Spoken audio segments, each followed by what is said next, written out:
It's quite hard to predict where to put Russian stress, but anyway, there are some rules.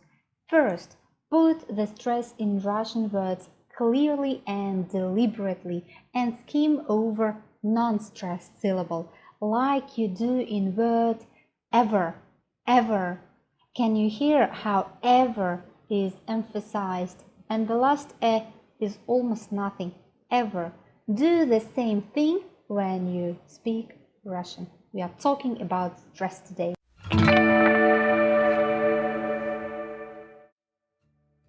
The first rule that still exists in Russian is that the letter yo and sound yo, or it can be is always stressed 100% times. If you see the word with yo, all other rules, all other schemes don't work. Always stress yo. How to say yo correctly? Let's look at the verb viol. Viol, viol. We pronounce it like two sounds together. Y or yo, yo, viol, viol. But when we pronounce it in the word and it is between two consonants, we don't say viol, we say viol, viol, like o sound in the middle and like v, v soft sign at the beginning. Viol, viol. Another word, uviol, uviol. There is a stress on sound again. Yo, yo, uviol, uviol. We don't pronounce it as uviol, we pronounce it as uviol, uviol. Or the word yolka, yolka. Here, when we put yo at the beginning of the word, we hear definitely two sounds.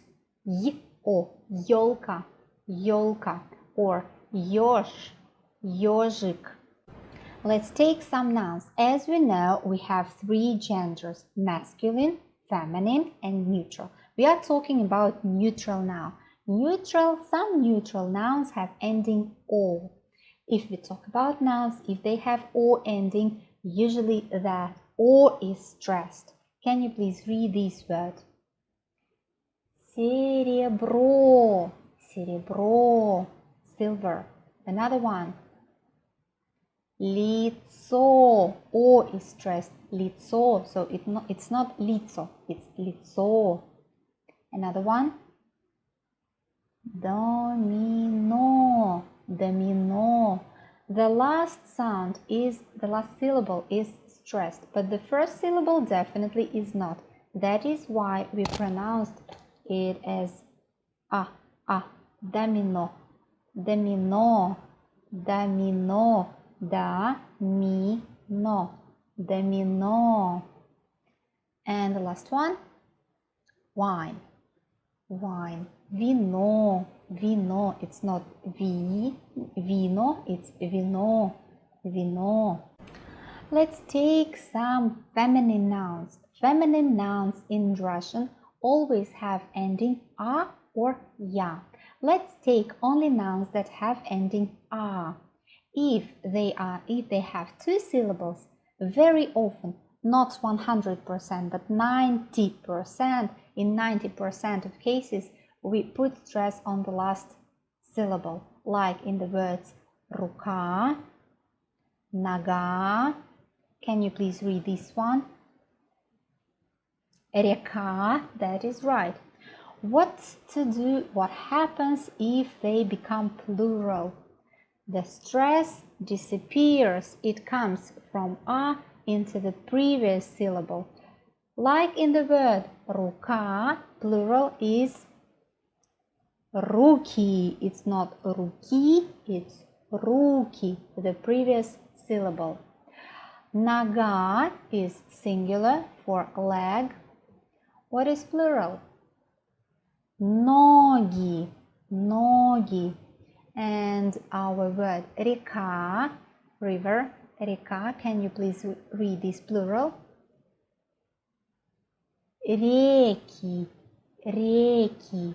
R sound is soft Here it sounds like реки. We hear реки. If our feminine noun has more than 2 syllables, like машина,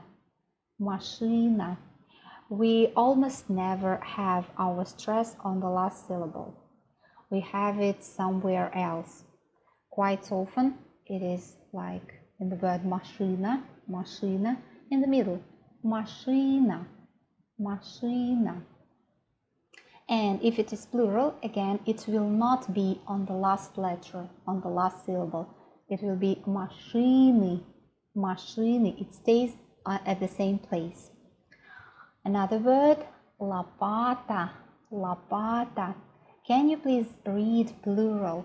Keep in mind that we don't put it on the last syllable.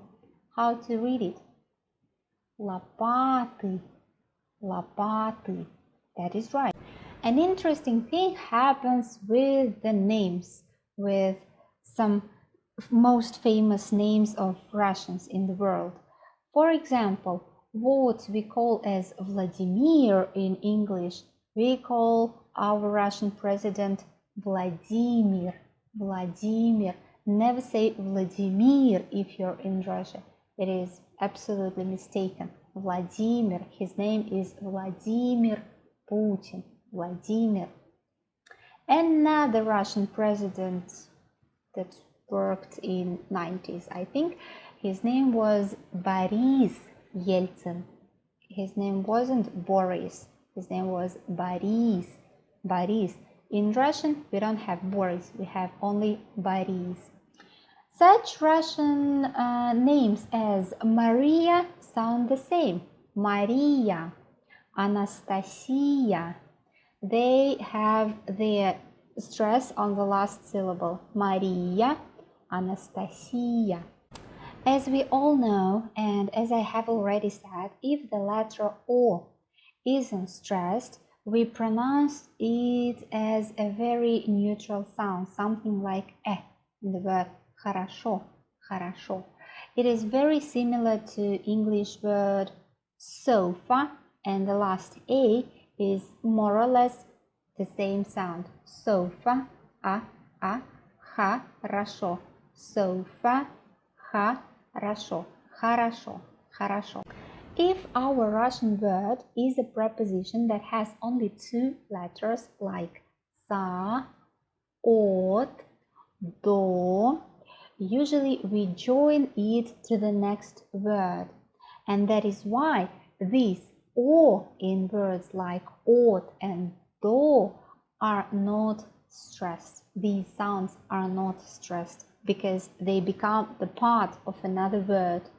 Like in the phrase до свидания, we don't pronounce it as 2 different words. We pronounce it as one word, and до becomes unstressed.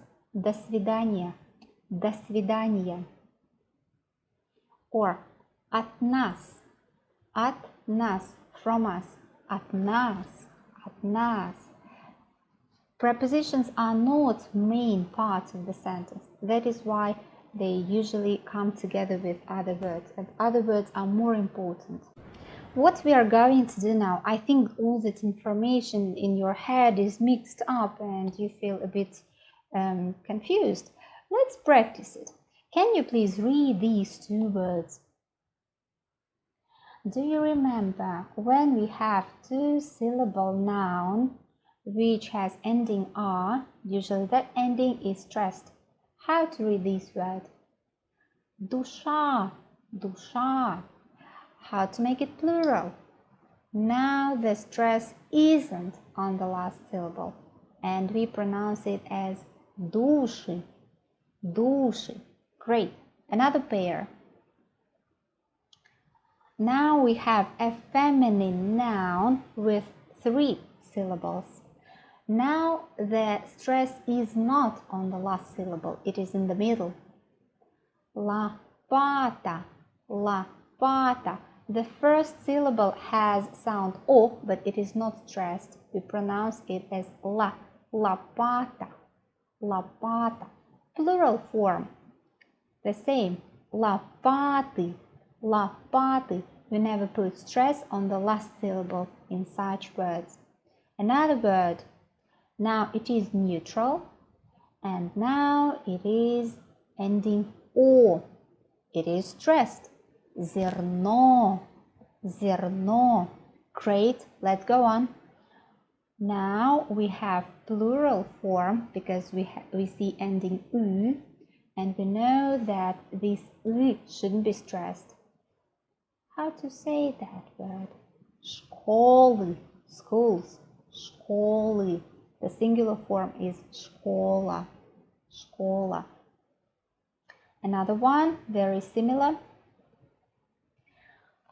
We know that the stress shouldn't be on the last syllable, so what do we have? We don't have улицы, we have улицы, улицы, streets, улицы. In the singular form, we have U stressed again, улица, street, улица. Another two words, they have letter yo. Do you remember? It is 100% cases stressed. Принес, brought, принес. And козел, козел, a goat, a male goat. How to practice that all? Of course, we should only read, and we should try to read as many books and articles as possible where stress isn't put. When you start learning Russian, of course it makes sense because you just practice reading. You don't practice stresses, but you practice reading. So you practice it like that. You practice first of all 5 sentences in Russian, then you practice 10 sentences in Russian next week. Next week you try to read 1 page of a Russian book, for example. After that, after you get used to Russian letters, to Russian alphabet, try reading books without any stress marks. It will help you to get used to that. It would be better if you practice with a person who knows stress really well, or if you have a person to check your pronunciation. You can always contact me. Even if you don't have any personal Skype lessons, you can always contact me to check your pronunciation or to check the stress of the verb. Or even easier way is to check it on Google Translate or any similar sites. Good luck with your Russian. Take care. Until next time.